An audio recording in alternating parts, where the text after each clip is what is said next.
आता अशाच पद्धतीने आम्ही सर्व लोकप्रतिनिधी हे नाट्यगृह उभं करणं किंवा ह्याच्यापेक्षा किंवा चांगलं उभं करणं हे आमच्यासमोरचं आव्हान आहे आणि ते आम्ही पार करू.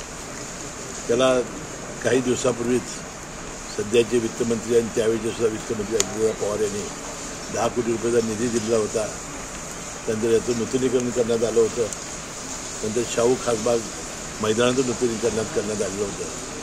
कारण ज्यावेळा शाहू महाराज हे युरोपला रोमला गेले होते त्यावेळी त्यांनी हे अशा प्रकारचं नाट्यगृह पाहिलं होतं, अशा प्रकारचं ॲम्फी थिएटर पाहिलं होतं आणि शाहू खासबाग मैदान आणि केशवराव भोसले नाट्यगृह उभारण्याची त्यांची त्यावेळा कल्पना होती. ह्याला पहिल्यांदा पॅलेस थिएटर म्हटलं जायचं.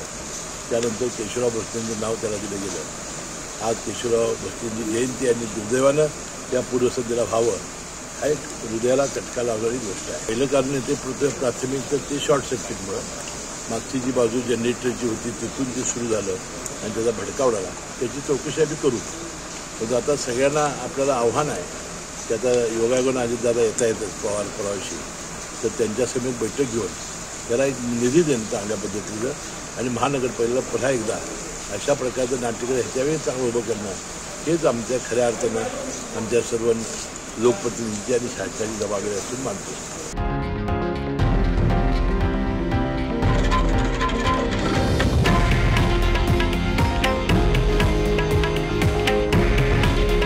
हे आहे देशातील नंबर 1 न्यूज नेटवर्क आणि आपण पाहत आहात TV9 मराठी.